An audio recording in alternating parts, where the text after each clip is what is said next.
Yeah, well, it was it was a really good game at Stuart Cameron yesterday, and both sides were playing attacking wide rugby, and both back divisions were throwing the ball about. Very very close game.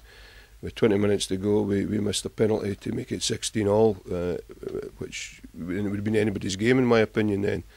But we were then attacking the line, and due to the assistant referee's intervention, one of our players got a straight red card, which we feel absolutely turned the game, and we feel a bit we feel that the red card wasn't merited, and we're definitely going to put an appeal in against that.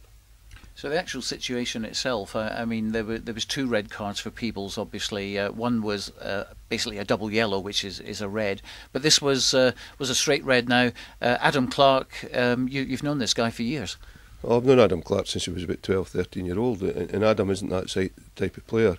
He just isn't, and I just think that the assistant referee has made a mistake here. I'm certainly not one for condoning foul play in any way. If it's Adam or anybody else had run in, say, for 20 or 30 metres out and headbutted somebody, I would be the first to say he would deserve what sort of punishment he would get. But this didn't. This wasn't the case on this occasion. It was a ruck. We were attacking strongly in the line, and Adam went in to clean the ruck out, and he was accused of this. And I haven't seen the video yet, but once we get a chance to have a look at the video, hopefully that'll pick something up. But certainly the statement that Adam has made to us, and his opposition number, who feels it was harshly dealt with as well, gives us grounds to appeal that. And I think it's our duty as a club to back the player up in this situation. So a disappointing start to the season for Peebles, going down 40 points to 18, but up until the red cards, you were in with a shout. Very encouraged with our display, particularly the first half, where we played some good rugby, scored a very, very good try. As I mentioned previously, both sides were playing well, and it was a really good game of rugby. But from people's point of view, very encouraged the way we played. I said that to the players afterwards. We've got a lot to work on there, and I'm very optimistic about the season. Now, obviously, you've retained a lot of your squad, which is a big plus. Absolutely, it's almost the same squad as we had last year. We have a New Zealand lad called James Oakes joining us on the 10th of September, just to strengthen the pack a wee bit. But we're quite happy to go in with the team we had last year, the squad we had last year, because we felt that they did an excellent job in Premier 3 and deserved the chance to show what they can do in Premier 2, where I certainly believe we should be. And it's good as well, because as an average last year, I would say, sort of 14, 15 players in the Peebles first team squad have all came through Peebles High School and Peebles Colts, which is, very good for the town. And we're a community-based club. We want that, we want to do it that way, and we will try to do it that way.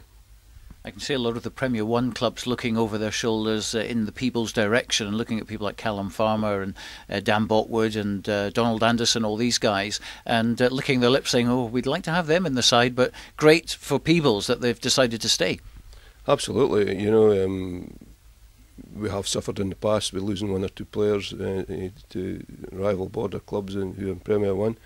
But the way for us to stop that is to play as high up Scottish rugby as we can, and that's what we're aiming to do. Certainly in Premier 2, it's much easier to retain players than it was in Premier 3, and we'll continue to do that, because we also have Graham Patterson, our development officer, who's working very hard at the moment, and part of the reason that the club put money into that is to keep players in Peebles and get them playing for Peebles first 15.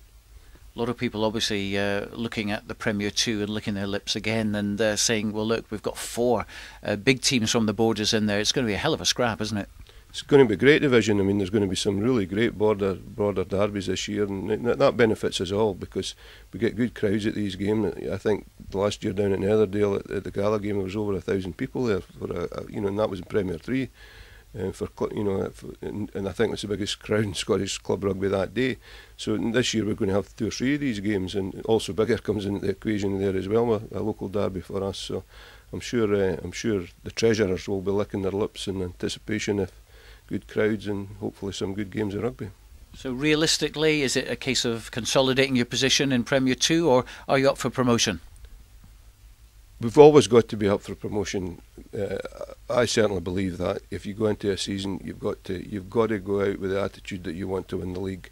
If you go out with that attitude and you don't win the league, at least you're trying to do that. And I think all the clubs will be doing the same, because that's the philosophy I think clubs have to take. We're certainly going to try and do that. It won't be easy. I think Premier 2 is very, very competitive, and I think the teams are all much the same sort of ability. So they're going to be some really, really close games, in my opinion.